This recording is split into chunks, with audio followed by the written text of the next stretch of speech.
Jagtap sir screen बरोबर आहे.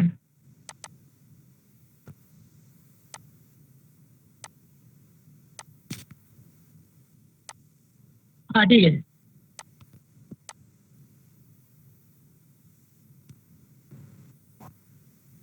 नमस्ते. सातारा जिला हिंदी अध्यापक मंडल द्वारा संचालित स्कूल बंद ऑनलाइन शिक्षा शुरू इस उपक्रम के सर्वे सर्वा पितामह काका सुरेश्वर जी और सभी सातारा जिला कार्यकारिणी के सदस्य, करार तहसील के तंत्र स्नेही सेवाए सर जी, सूर्यवंशी सर जी,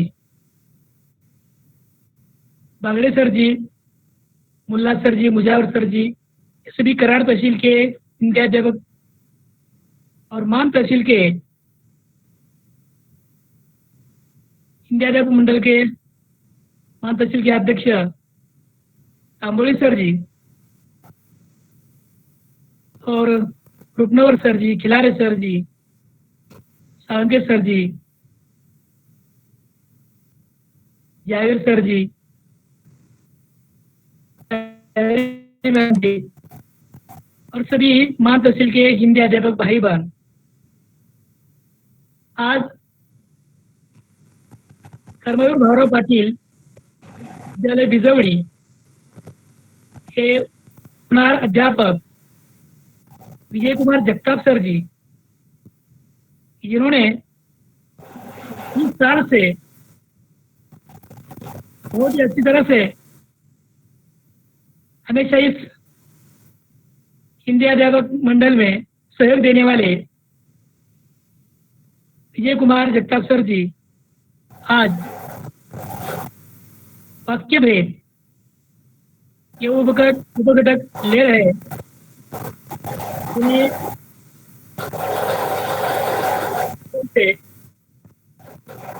शुभकामनाएं देते हैं और जगताप सर जी को मैं विनती करता हूँ कि आप अपना पाठ शुरू करें. धन्यवाद. धन्यवाद सर जी. शुरू करो.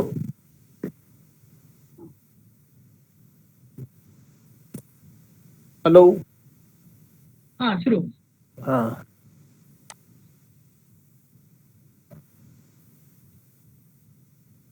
कोविड-19 इसके अंतर्गत मतलब ये बीमारी पूरे देश को उस बीमारी ने हिला डाला है. फिर भी हमारा सातारा जिला अध्यापक मंडल घर बैठे हमारे सभी छात्रों को घर बैठे ऑनलाइन शिक्षा देने का कार्य सातारा जिला अध्यापक महामंडल ने संभाला है. हम घर बैठे उसका स्वाद, उस मीटिंग की रुचि आराम से बैठकर मन लगाकर सुनने का सिर्फ कार्य करेंगे. एक यही वजह है कि इस कोविड-19 में अब कोई किसी तरह की दवाई नहीं है. जब तक दवाई नहीं है तब तक ढिलाई नहीं है. यह वाक्य याद रखकर स्कूल में, पाठशाला में न आकर घर बैठे यह प्रोग्राम हम आपके लिए शुरू कर रहे हैं. और यह प्रोग्राम सातारा जिला अध्यापक महामंडल के हमारे सर्वे सर्वा श्रीमान काका सूर्यवंशी सर जी ने हमारी हिंदी को बेकरार रखा और उसको साथ देने के लिए जितने भी हमारे अध्यापक अध्यापिका सातारा जिला महामंडल, कराड़ जिला महामंडल, सांगली जिला महामंडल, इन सभी ने दिल से उनका साथ दिया और हमारी हिंदी आबाद रही, बेकरार रही। इस वजह से मैं सभी को पहले धन्यवाद देता हूँ। और यह अपना एक छोटा सा भाग व्याकरण का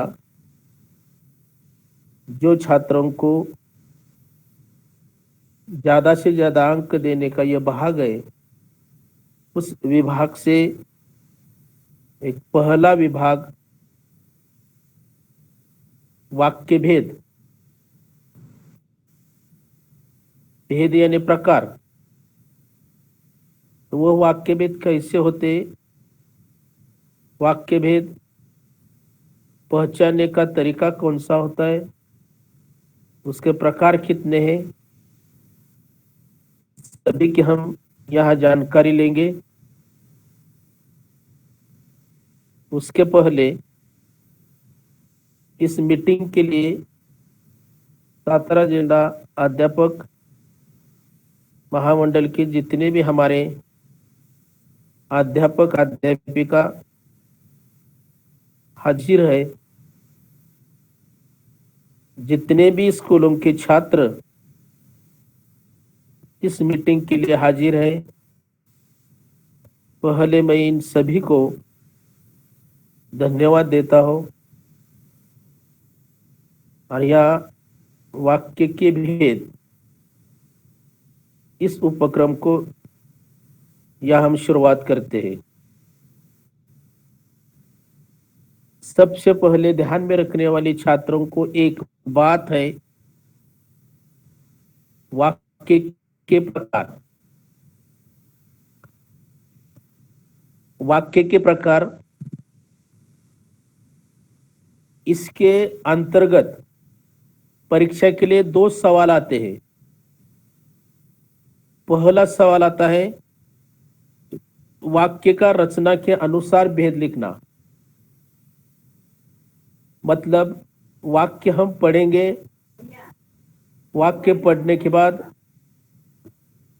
उसका अर्थ अच्छी तरह से हम जान लेंगे।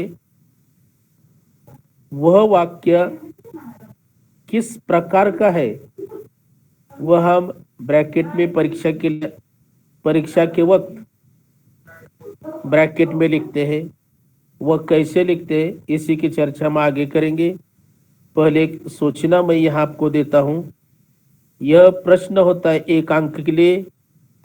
दूसरा होता है सूचना के अनुसार अर्थ के आधार पर वाक्य को परिवर्तित कर लिखना कि कौन सा वाक्य, किस तरह का यह वाक्य है। इसको हम परिवर्तित मतलब बदल करके लिखते हैं। इसके लिए 1 अंक है। इस तरह से कुल मिलाकर वाक्य भेद के लिए परीक्षा के लिए 2 अंक आते हैं। अगर सही तरीके से आप लोगों ने मतलब छात्रों ने अच्छी तरह से जानकारी ली तो 2 में से 2 अंक आप लोगों को जरूर मिलेंगे। यह थोड़ी सी सूचना। अब हम आगे देखेंगे वाक्य, इसका अर्थ क्या है। उसका सीधा सा अर्थ है वाक्य यानी एक शब्द छोड़कर अनेक शब्द जब एक लाइन में आते हैं उसको वाक्य बोलते हैं। जैसे हम सामने वाले व्यक्ति से बातचीत करते हैं, बातचीत करते वक्त किसी एक शब्द का इस्तेमाल नहीं करते। सोच लीजिए कि हमारा मित्र सामने खड़ा है और वह मित्र अनेक साल होने के बाद घर वापस आया है। हमारी मुलाकात उससे चल रही है। अगर हमने उसको सिर्फ कह दिया आप, और इतना कहकर हम चुप रह गए, यह वाक्य हो सकता है? ना उसका कोई अर्थ है, ना उसका कोई अर्थ निकलता है। यह एक शब्द हुआ। अगर हमने सीधा उसको बोल दिया, आप गांव से कब आए, मतलब एक शब्द को छोड़कर अनेक शब्द इकट्ठा आए, और इकट्ठा आने के बाद उसका एक फॉर्मूला तैयार हुआ, मतलब वाक्य तैयार हुआ, अर्थपूर्ण वाक्य तैयार हुआ, उसको कहते हैं वाक्य। यह हम अपनी बोली भाषा में हमेशा उसका इसी तरह के वाक्यों को इस्तेमाल करते हैं। जिस तरह से और एक वाक्य अगर बताने की कोशिश यहाँ की तो आप लोगों को समझ में आ सकता है, भारत एक महान देश है, ये पूरा वाक्य हुआ। यानी एक शब्द छोड़कर अनेक शब्द या इकट्ठा है, और उसका एक खूबसूरत फॉर्मूला तैयार हुआ वाक्य के तरह से, और उसको अर्थ भी प्राप्त हुआ। अगर हमने सिर्फ यही कहा होगा भारत एक, उसका कोई अर्थ नहीं निकलता, वाक्य भी तैयार नहीं होता। और पूरा वाक्य तैयार करने के लिए भारत एक महान देश है, इस तरह से अगर हम कहेंगे तो पूरा वाक्य तैयार होता है, उसे वाक्य कहते हैं। यह कोई परीक्षा में पूछने के लिए या कोई लिखने के लिए नहीं आता, लेकिन आपकी समझने के लिए, आपको समझने के लिए, आपको जानकारी आने के लिए एक छोटा सा उदाहरण मैंने आपके सामने रखने का प्रयास किया है। अब हम वाक्य के भेद देखेंगे। वैसे कहा जाए तो एक महत्वपूर्ण वाक्य के 3 भेद है: संयुक्त वाक्य, साधारण वाक्य और मिश्र वाक्य। लेकिन उसके पहले जो वाक्य के 2 भेद होते हैं, उस 2 भेद के पहले हम जानकारी लेंगे।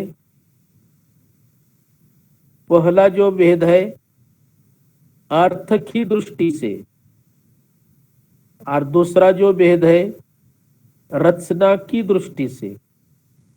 इस तरह से वाक्य के 2 भेद हैं। अब इसमें हम पहला भाग देखेंगे, अर्थ की दृष्टि से वाक्य के 8 भेद होते हैं। अब यह 8 भेद कौन कौन से हैं, वह किस तरह से उसको पहचानना जाना चाहिए, इसी की हम यहाँ पूरी चर्चा करेंगे। पहला है विधानार्थक वाक्य, विधानवाचक वाक्य। अब विधानार्थक वाक्य किसे कहते हैं? हर भेद की परिभाषा मैं आपको अच्छी तरह से सुना दूंगा, धीरे धीरे मैं यहां सुना दूंगा। आप उसको जल्दी जल्दी लिखने की कोशिश कीजिए, या यह वीडियो मन से ध्यान लगाकर सुनिए। अब विधानार्थक वाक्य किसे कहते हैं? जिस वाक्य में किसी क्रिया के होने का या करने की सूचना हो, उसे विधानार्थक या विधानवाचक वाक्य कहते हैं। उदाहरण के तौर पर सिरचन को लोग चटोर भी समझते हैं। जरा वाक्य की तरफ ध्यान दीजिए। पूरा वाक्य मन लगाकर सुनने के बाद पता चलता है कि सिरचन को लोग चटोर भी समझते हैं। उसका मतलब यही है कि यह जो वाक्य सिरचन के लिए कहा है, यह वाक्य दूसरों ने कहा है। मतलब सिंचन के लिए यह विधान किया है किसी व्यक्ति ने, इसलिए जब हम किसी दूसरे व्यक्ति के बारे में विधान करते हैं, विधान करते मतलब वह सामने न होकर पीठ पीछे उसको इस तरह से हम बोलने की कोशिश करते हैं, उसको विधानार्थक वाक्य या विधानवाचक वाक्य इस नाम से जानते हैं। दूसरा उदाहरण मैं आपको देता हूं कि जब हमारे मित्र आपस में बातचीत करते हैं, अगर किसी तरह की दूसरे मित्र की जब चर्चा होती है तब वह हमारे पास नहीं होता, फिर भी हम उसके बारे में विधान करते हैं कि वह बहुत खराब है, यानी उसके बारे में हमने क्या किया, बोल दिया। जो हम दूसरों के बारे में बोलते हैं तब उसे कहते हैं विधान, व्याकरण में विधान बोलते हैं, इसलिए उसे कहते हैं विधान अर्थक या विधानवाचक वाक्य। परीक्षा में विधानवाचक वाक्य लिखिए या विधानार्थक वाक्य लिखिए, दोनों में से एक लिखेंगे तो भी चल सकता है, दोनों लिखेंगे तो भी चल सकता है। दूसरा वाक्य इसके अंदर देखिए, करामत ड्यूटी पर जाने की तैयारी में था। अब इस वाक्य में आप लोग देखिए कि जो करामत आली है वो अपनी ड्यूटी में जाने के लिए तैयार हो रहा है, मतलब वह हमारे सामने नहीं है, फिर भी हम उसके बारे में दूसरों को बताने की कोशिश कर रहे हैं, मतलब उसके बारे में हम विधान कर रहे हैं, इसीलिए उसे कहते विधानार्थक वाक्य। दूसरा वाक्य है निषेधार्थक या निषेधवाचक वाक्य। हर वाक्य की परिभाषा है, उस हर वाक्य की परिभाषा हर छात्रों ने अगर अच्छी तरह से पढ़ ली, समझ लिया, तो किसी भी तरह का व्याकरण का कोई भी हिस्सा आपको कभी भी किसी भी तरह से परेशानी में नहीं डालेगा। इसलिए जो भी बात यहाँ हो रही है उसको गौर से सुनिए। यह जो निषेधार्थक वाक्य हम देखते हैं उसकी परिभाषा क्या है, उसको हम मराठी में व्याख्या बोलते हैं। तो उसकी परिभाषा जिन वाक्य में किसी बात के न होने या न करने का बोध होता है उसे निषेधवाचक वाक्य कहते हैं। थोड़े में जान लीजिए, वाक्य देने के बाद मैं आपको जानकारी देता हूं। उदाहरण के तौर पर देखा जाए, हम अपना विस्तार नहीं करते, निषेध। जो हमें कोई किसी तरह की कोई घटना होती है, कोई वस्तु होती है, अगर हमें अच्छा नहीं लगता तो हम निषेध करते हैं, मतलब उसको हाँ नहीं बोलते। जो चीज हमें गंदी लगती है उसका निषेध करते हैं, उसको नकार देते हैं। जो अच्छी लगती है उसका स्वीकार करते हैं, और जो अच्छी नहीं लगती उसको हम ना बोलते हैं, और व्याकरण में उसे निषेध बोलते हैं। तो कोई भी किसी भी तरह की जो भी वस्तु होती है अगर हमें अच्छी नहीं लगती उसका हम इनकार करते हैं, मतलब उसको हम पाने की किसी भी तरह की कोशिश नहीं करते, क्योंकि वो हमें अच्छी नहीं लगती। जो अच्छी नहीं लगती उसको व्याकरण में निषेध इस नाम से जानते हैं।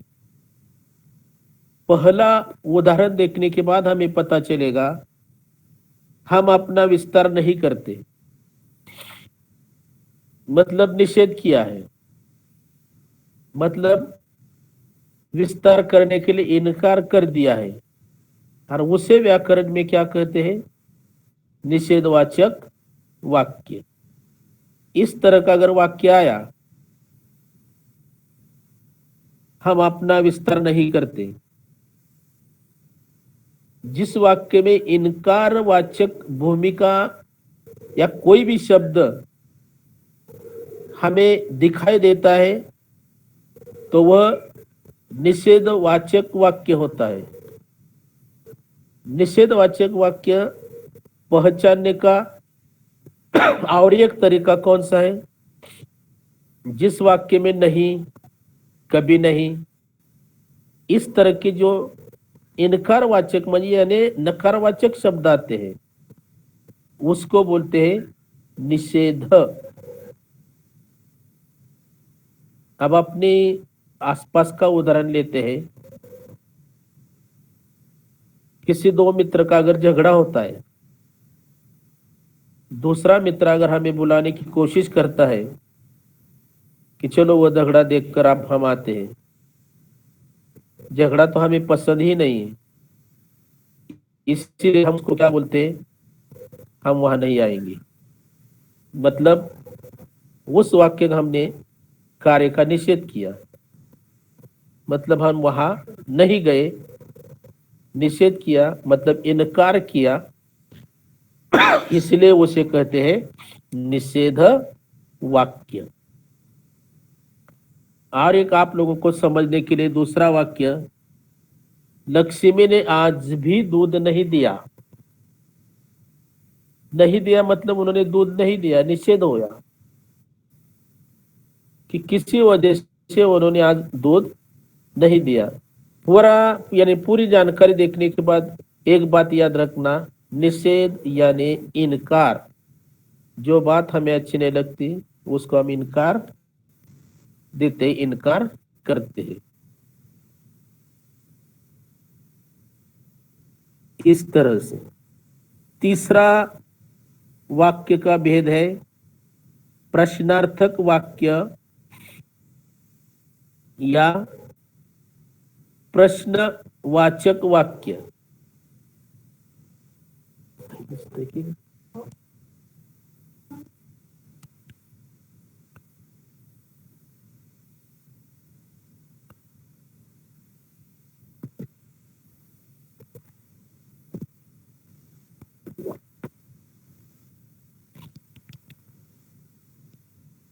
यह तो सब आसान है, प्रश्नार्थक वाक्य या प्रश्नवाचक वाक्य। देखिए उसकी परिभाषा, मैं परिभाषा धीरे धीरे इसलिए बता रहा हूं कि अगर कोई छात्र उसको लिखकर लेने की कोशिश करे उसके लिए यह अच्छा है। परिभाषा देखिए, जिस वाक्य में किसी प्रकार का प्रश्न किया गया हो उसे प्रश्नवाचक या प्रश्नार्थक वाक्य इस नाम से जानते हैं। जैसे यानी उदाहरण, आपका कोर्स खत्म होने में कितना वक्त बचा है, लास्ट में प्रश्न चिन्ह है। यह आसान तरीका है पहचानने का। परीक्षा में इस तरह का अगर वाक्य आया, समझने की या प्रश्नार्थक वाक्य जानने की कौन सी बात याद रखना है कि जिस वाक्य के अंदर प्रश्नवाचक शब्द होते हैं, कौन, किसने, किसे, क्यों, किस लिए, कहा, कैसे आदि, और अंत में प्रश्न चिन्ह। इस तरह का अगर शब्द का इस्तेमाल वाक्य के अंदर आया है तो मुझे लगता है आंखें मूंद कर लिखना प्रश्नवाचक वाक्य। ये दो बातें आप लोग अच्छी तरह से याद रखना। चौथा है आज्ञार्थक वाक्य या आज्ञावाचक वाक्य। उसे आज्ञा कहते हैं, लेकिन हिंदी में बोलने का तरीका आज्ञा। इसकी परिभाषा जिन वाक्य में किसी भी प्रकार की आज्ञा या प्रार्थना का बोध होता है उसे आज्ञावाचक यानी आज्ञावार्थक वाक्य या आज्ञावाचक वाक्य इस नाम से जानते हैं। जैसे करामत अली अपना ध्यान रखो, ये आज्ञा मराठी में हम आज्ञा कहते हैं। जब हम दूसरों को आज्ञा देते हैं, आज्ञा देते हैं मतलब क्या करते हैं, छोटा मोटा काम बताते हैं। जैसे कि अगर आपका लिखने का कार्य है, आप लिख रहे हैं, आपको प्यास लगी है, तो आसानी से हम घर वाले कोई भी हमारे सदस्य हो, माँ हो, पिताजी हो, या अपना छोटा भाई हो या अपनी छोटी बहन हो, उसको हम एक काम बताते हैं कि मुझे एक गिलास पानी दे दो। ये काम बताया मतलब हमने उसे क्या की, आज्ञा की। उसे हम क्या बोलते हैं, आज्ञार्थक वाक्य। इसमें एक बात याद रखने की कौन सी है कि जब कोई भी काम दूसरों को बताते हैं मतलब आज्ञा देते हैं, उसको हम बोलते हैं आज्ञार्थक या आज्ञावाचक वाक्य। दूसरा वाक्य देखिए, गाय को खुला छोड़ दो। यह भी आज्ञा छिपी है। हम किसी ना किसी को सूचना देते हैं, गाय को खुला छोड़ दो मतलब हमने उस दूसरे व्यक्ति को आज्ञा दी। हमारे आसपास का तैयार होने वाली घटना होती है, हम देखते हैं ज्यादातर 99% लोग सांप को घबराते हैं। जब भी सांप का नाम निकलता है तो लोग लाठी को ढूंढते हैं। काहे के लिए, मारने के लिए। जब भी सांप दिखाई देता, हमें दिखाई देता, तो हम दूसरों को आज्ञा कहते हैं, अरे उसको मार दो, उसको मार दो। और जिसको बताए वो बिना वजह सांप को क्या करता है, मार देता है। यह आज्ञा है। और इसमें एक ही बात याद रखना कौन सी है कि जब किसी दूसरे को काम बताते या आज्ञा देते, उस वाक्य को आज्ञार्थक या आज्ञावाचक वाक्य कहते हैं। पांचवा प्रकार है इच्छार्थक या इच्छावाचक वाक्य। परिभाषा जिस वाक्य में इच्छा, कामना, आशीर्वाद आदि का बोध होता है। बोध हो मतलब जानकारी मिलना।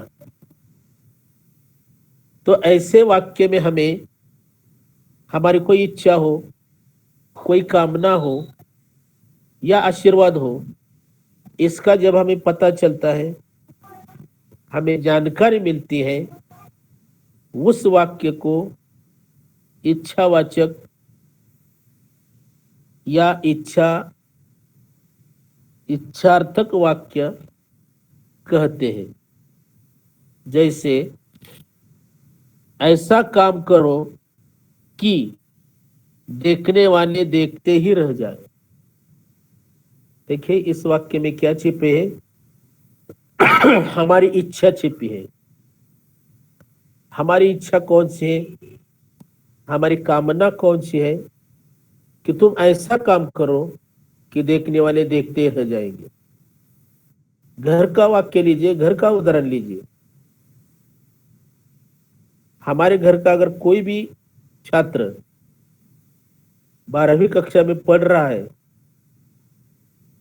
तो उसके माँ बाप उसे बोलते हैं इतनी पढ़ाई करो कि तुम्हें 12वीं में ज्यादा से ज्यादा अंक मिलने चाहिए। यह उस माँ बाप की इच्छा है। इस तरह की इच्छा जब हम क्या करते हैं, बाहर प्रकट करते हैं, उसको बोलते हैं इच्छावाचक वाक्य या इच्छार्थक वाक्य।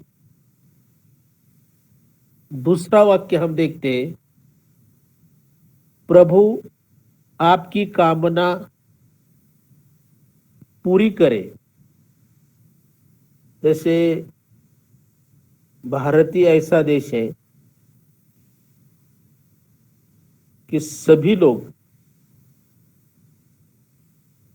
भगवान के सामने माथा टेकते हैं। कोई बिना वजह से माथा नहीं टेकता, कुछ ना कुछ ईश्वर से भगवान से मांगता है, चवन्नी रखता है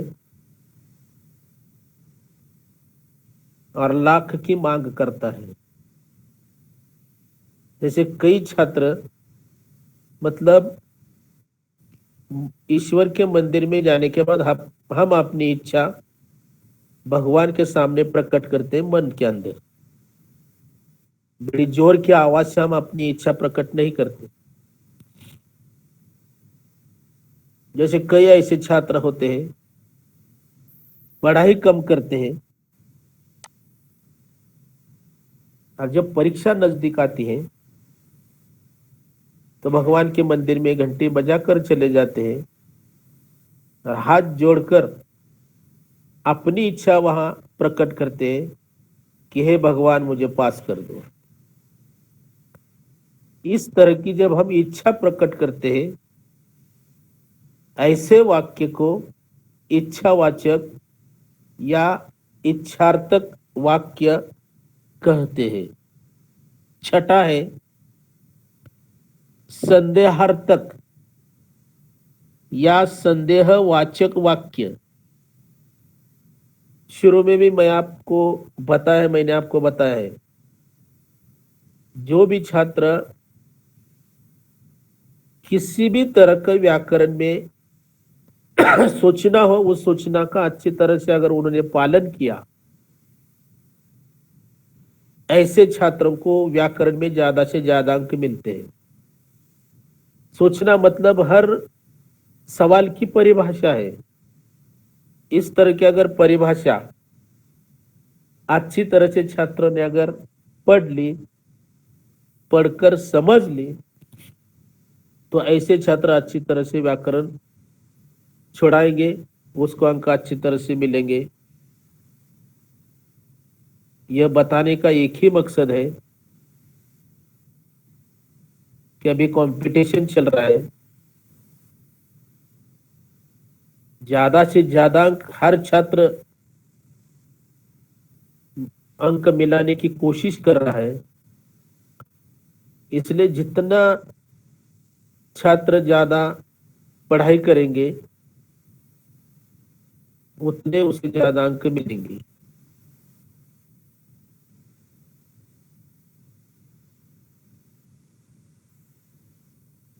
हेलो हेलो हेलो, आवाज येतोय? हा येतो, बोलो बोलो. जरा हे काय म्हणते, नेट कमी राहिले.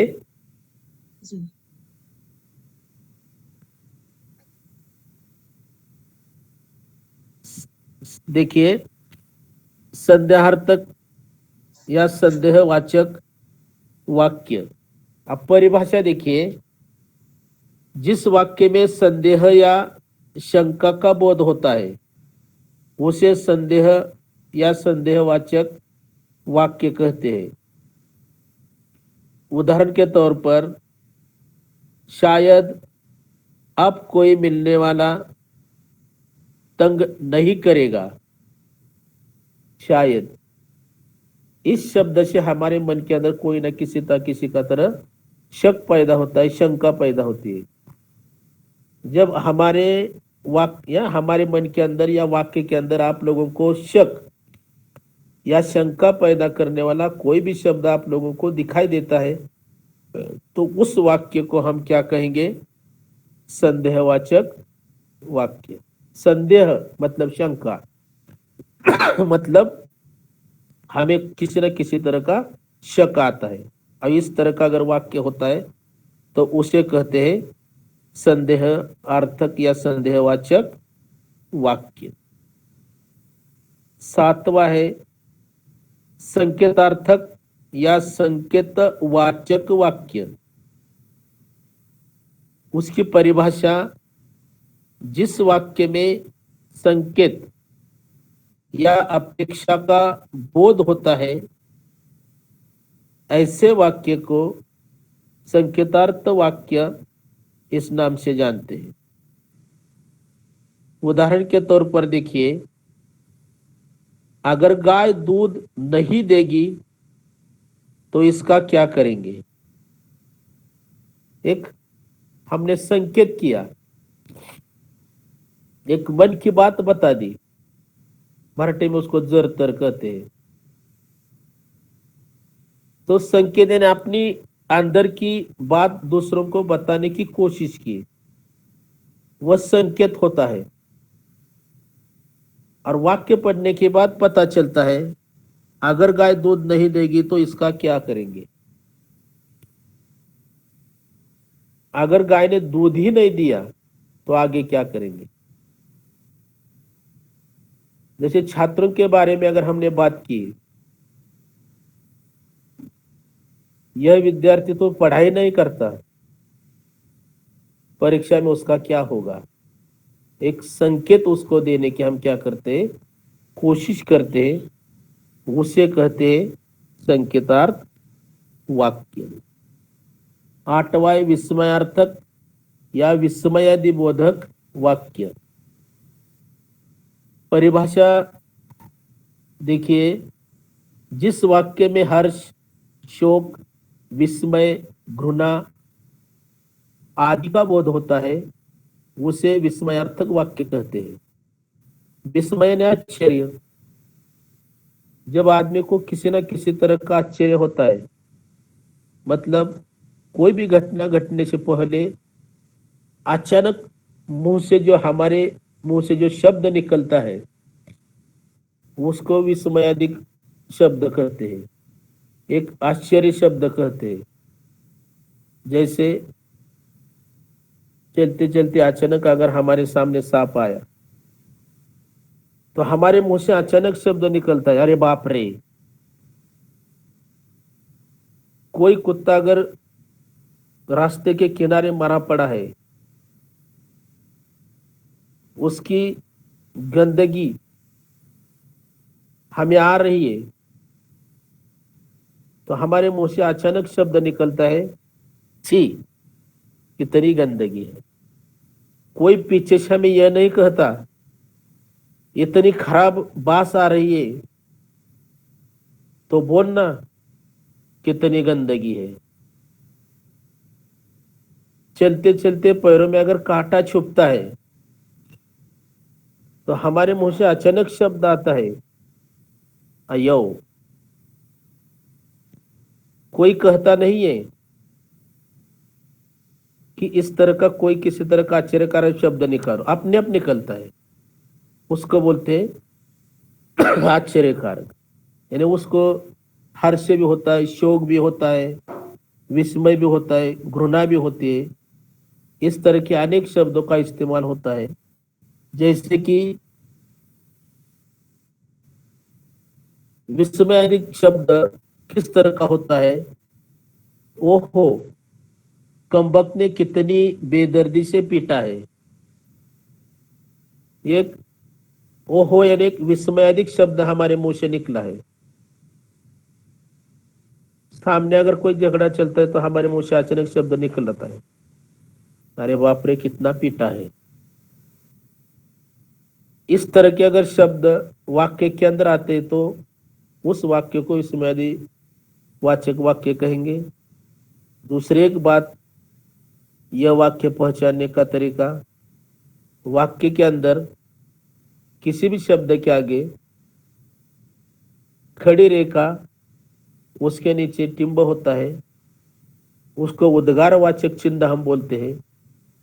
इस तरह का अगर विराम चिन्ह उसके अंदर आता है तो लिख लेना, यह विस्मयादि वाचक वाक्य है। यह 8 प्रकार हमने पहले देखे हैं। अब हम पहले देखेंगे वाक्य के जो 3 प्रकार पहले है, पहले हम उसकी चर्चा करेंगे। पहला प्रकार है सरल वाक्य,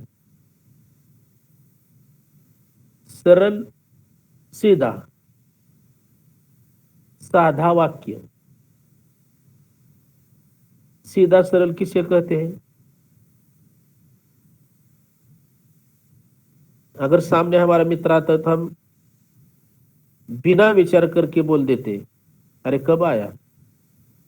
यह कोई सोचने की बात है नहीं, सीधा हमने उसको सवाल कह दिया कि कब आया। इसको बोलते सीधा वाक्य। मराठी व्याकरण में उसे बोलते हैं सरल वाक्य। परिभाषा सुनने के बाद पता चलेगा, लिखने के बाद पता चलेगा।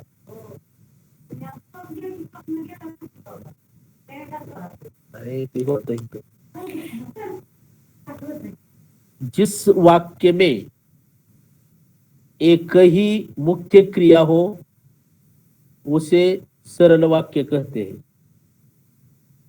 जो वाक्य होता है उस वाक्य में एक ही क्रिया होती है, क्रिया यानी कार्य काम।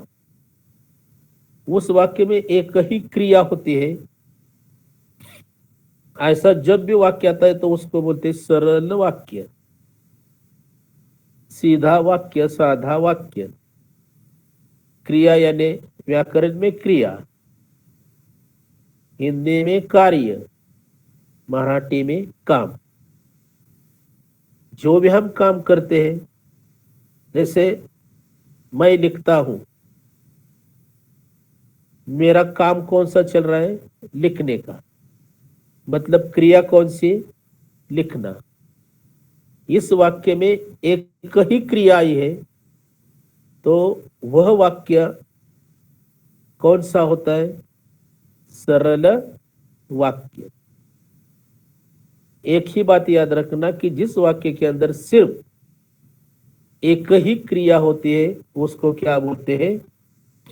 सरल वाक्य। उदाहरण के तौर पर देखिए, मोहल्ले वाले अपनी फुर्सत से आते हैं। इस वाक्य में एक ही क्रिया है, आते हैं। इसलिए जिस भी वाक्य में एक ही क्रिया होती है उसको हम कहेंगे सरल या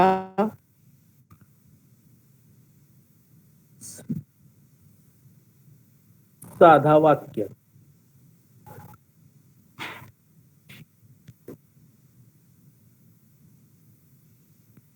क्या हिलता है?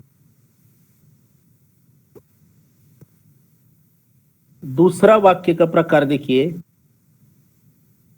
संयुक्त वाक्य। परिभाषा देखिए, संयुक्त वाक्य में दो या दो से अधिक सरल वाक्य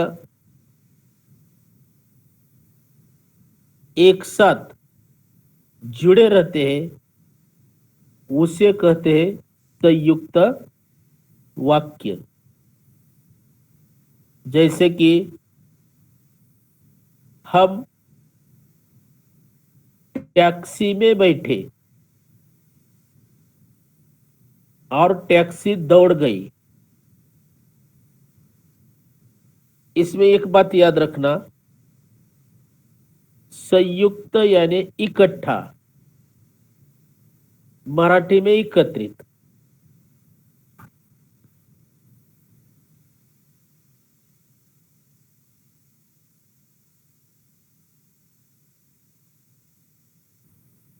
एक या दो वाक्य एक साथ आते हैं उसको संयुक्त वाक्य बोलते हैं। याद में रखने का दूसरा एक तरीका, जब दो वाक्य इकट्ठे आते हैं और उस दो वाक्यों के बीच और, परंतु, तथा, किंतु, अपितु आदि शब्द का इस्तेमाल करके दो वाक्यों को इकट्ठा लाने की यह शब्द कोशिश करता है उसको बोलते हैं संयुक्त वाक्य। मतलब छात्रों को ध्यान में रखने के लिए एक ही बात याद रखना, दो वाक्यों के बीच अगर इस तरह के शब्दों का इस्तेमाल किया जाता है मतलब यह शब्द दो वाक्यों को जोड़ने का काम करता है, ऐसे वाक्यों को संयुक्त वाक्य कहते हैं। उदाहरण के तौर पर यह वाक्य मैंने आपको दिया है, हम टैक्सी में बैठे और टैक्सी दौड़ गई। हम टैक्सी में बैठे पहला वाक्य हुआ, उसके बीच में एक शब्द का इस्तेमाल किया है और टैक्सी दौड़ गई, दूसरा वाक्य दौड़ गई। यानी दो वाक्यों को जुड़ा मिलाने का कार्य और इस शब्द ने किया, यानी इकट्ठा लाने का काम किया, इसलिए उसे संयुक्त वाक्य कहते हैं। कई छात्र संयुक्त का अर्थ पूछते हैं कि ऐसे छात्रों के लिए संयुक्त का अर्थ इकट्ठा, व्याकरण में संयुक्त बोलते हैं और मराठी में एकत्र। तीसरा वाक्य का भेद है मिश्र वाक्य। परिभाषा देखिए, जिस वाक्य में एक प्रधान, परिभाषा के ऊपर जरा गौर कीजिए, ध्यान से सुनिए, जिस वाक्य में एक प्रधान और शेष आश्रित उपवाक्य होता है उसे मिश्र वाक्य कहते हैं। जैसे गाय ने दूध देना बंद कर दिया है क्योंकि वह बूढ़ी हो गई है। देखिए मिश्र वाक्य कैसा होता है, पहचानने का तरीका कौन सा होता है। पहला वाक्य मुख्य होता है, उस पहले वाक्य के ऊपर दूसरा वाक्य निर्भर रहता है, मतलब अवलंबन रहता है। ऐसे जब वाक्य आते हैं उसको मिश्र वाक्य इस नाम से जानते हैं। होटल में आप लोग मिश्र खाते हैं, उसको मिश्र बोलते हैं।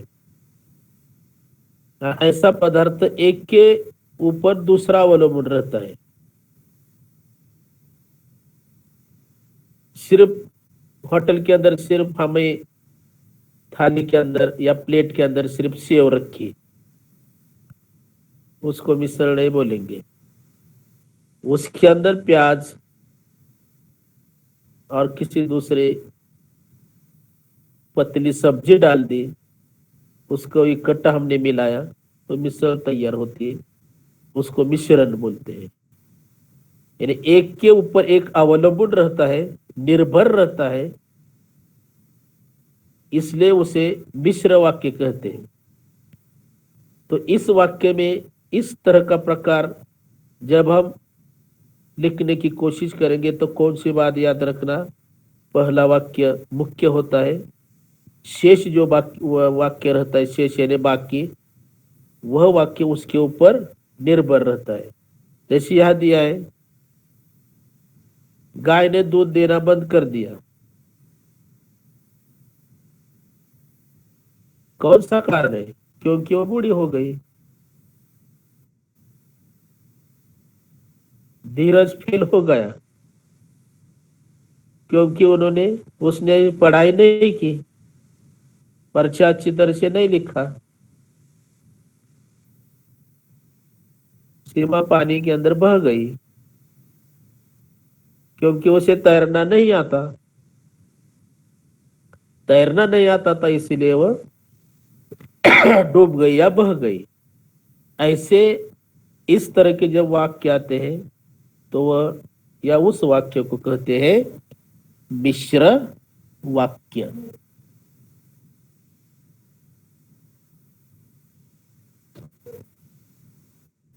इस तरह से हमने मुख्य वाक्य के 3 भेद देखे, सरल वाक्य, संयुक्त वाक्य, मिश्र वाक्य। यह परीक्षा में पहले भी मैंने आप लोगों को बताया है, 2 अंकों के लिए पूछा जाता है।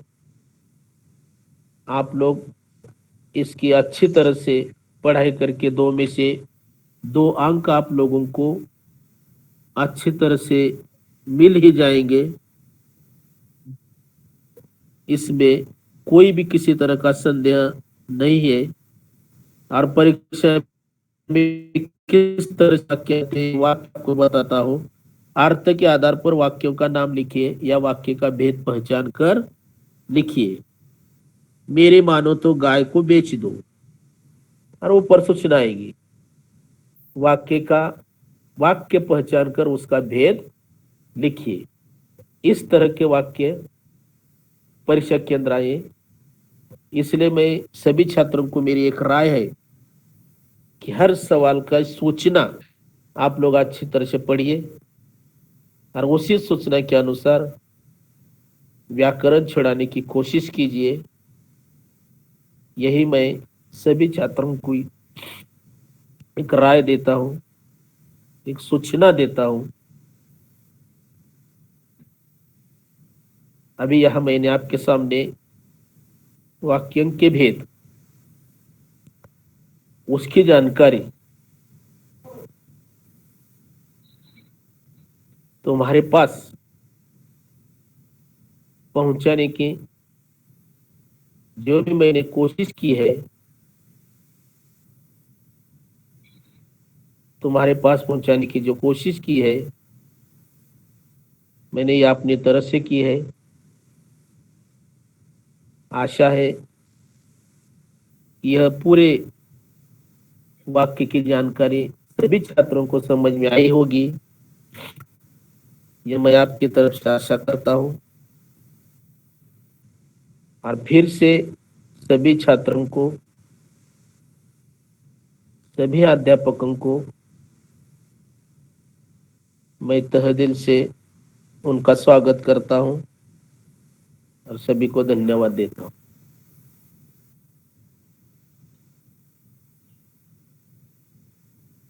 धन्यवाद जी, धन्यवाद। हेलो, हेलो, हाँ बोला की हेलो। बहुत ही अच्छे ढंग से, हाँ हो गया ना पाठ। अच्छे ढंग आवाज कुछ हाँ बोलो सर जी। अर्थ की दृष्टि से आप वाक्य और